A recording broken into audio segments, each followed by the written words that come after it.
Hola, buenas tardes. El día de hoy vamos a presentar la evaluación del tema del sistema de endomembranas proporcionado por la maestra Porfiria de la materia de biología celular.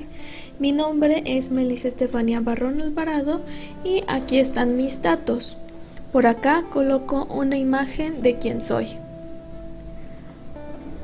Ok, pues primero vamos a leer la pregunta número 1 que nos pide que describamos el proceso de síntesis de proteínas por ribosomas asociados al RER, explicar la formación del RNA mensajero, la transcripción, liberación del RNA mensajero, lectura del RNA mensajero por parte de los ribosomas asociados, explicar las secciones del ribosoma, la subunidad mayor EPA y la formación de la proteína por parte del RNA-T, el proceso de traducción.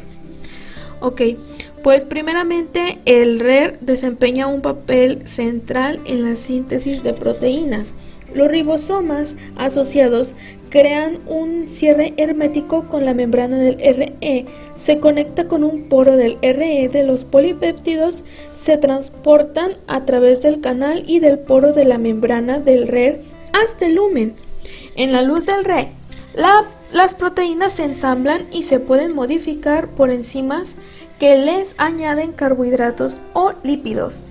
Como podemos ver en esa imagen, pues es un resumen general de la transcripción donde podemos ver la iniciación, la elongación y la terminación.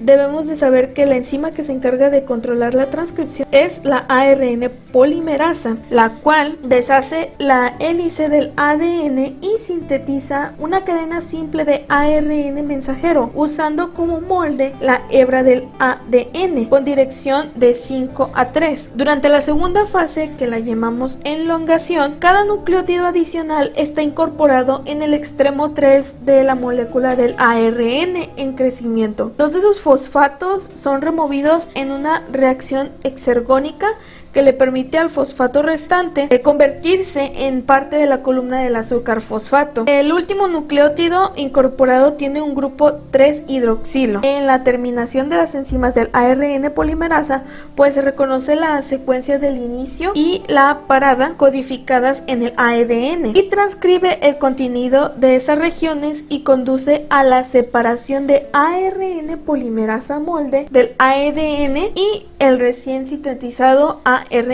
Aquí podemos ver cuáles son las partes de un ribosoma. El ribosoma tiene 4 sitios de enlace y uno es para el ARN mensajero y 3 son para el ARNT. Las moléculas de ARN de transferencia se adhieren a lo que es 3 presiones en los ribosomas. El sitio A pues se llama A de aminoácido porque entrega el siguiente aminoácido en la secuencia. El P por la P de pepidilo porque en el ARNT se sostiene la cadena polipeptídica en crecimiento que ocupa el sitio. Y pues la E son en donde los ARNT han cedido sus aminoácidos a la cadena polipeptídica en crecimiento y salen los ribosomas. La traducción pues empieza con la formación de un complejo de iniciación. La metionina no se modifica y pues el codón indicador está inmerso en una corta secuencia indicando la iniciación. Las células eucariotas en la fase de iniciación de la traducción son diferentes a las células bacterianas, pero en la fase de la elongación leí que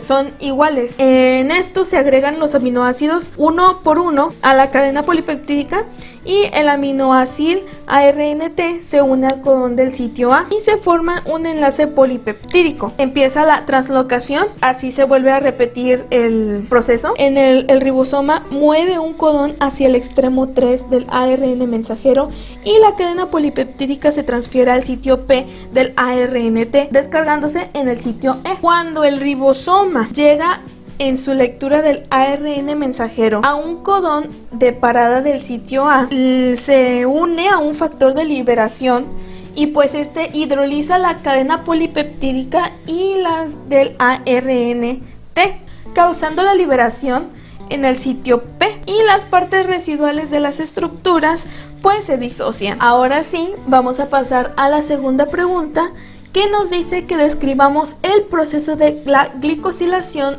de proteínas en el RER. Ok, aquí podemos ver en esta imagen cómo es que la glicosilación ocurre en los ribosomas unidos al RER y se incorporan a su paso por el mismo de las mismas cadenas de los oligosacáridos. Un tipo de glicosilación en las proteínas ocurre en el retículo endoplásmico, donde N-glicosilación ocurre en el grupo amino, en NH2, de un residuo de asparagina a través de un enlace N-glicosídico. Las proteínas recién sintetizadas pueden tener uno o varios péptidos señal que sirven para la clasificación de acuerdo a su destino y determinan dónde deben de ser exportadas, ya que en la membrana de los orgánulos existen receptores específicos para cada péptido. Después tenemos la pregunta número 3, que dice que describamos el proceso de anclaje, unión y fusión de vesículas que transportan proteínas inmaduras desde el RER a la región cis del aparato Golgi. Aquí tenemos una imagen de cómo es que sucede esto. Las proteínas que se ensamblan con precisión son transportadas desde el RER a la cara cis del complejo Golgi en pequeñas vesículas, como podemos ver en el número 2. Las vesículas de transporte se funcionan entre sí para formar grupos que se mueven a lo largo de los microtúbulos hasta el complejo de Golgi. Y bueno, después de esto tenemos la pregunta número 4, que nos dice que mencionemos cuál es el aminoácido con el cual se inicia la síntesis de una proteína. Pues como lo podemos ver en las imágenes, es la metionina. El ARNT que transporta el primer aminoácido del polipéptido es el indicador del ARNT y como resultado es el primer aminoácido.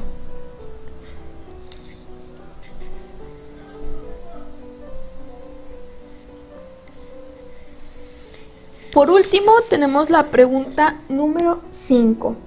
¿Por qué son importantes los peroxisomas en los procesos de germinación de las semillas oleoginasas? Ok, en la parte izquierda podemos ver un peroxisoma que sale pues de las semillas de las oleoginasas. Se puede decir que los peroxisomas especializados se les llaman gliosisomas y se caracterizan por la presencia de una serie de enzimas que llevan a cabo el ciclo glioxilato. Se encuentran principalmente en plantas, particularmente de las semillas oleoginasas, las cuales son importantes para la germinación de estas semillas, ya que contienen enzimas que convierten las grasas almacenadas en azúcares y son utilizados como fuente de energía y componente para sintetizar otros compuestos. Aquí tenemos la descripción de la pregunta y la literatura consultada.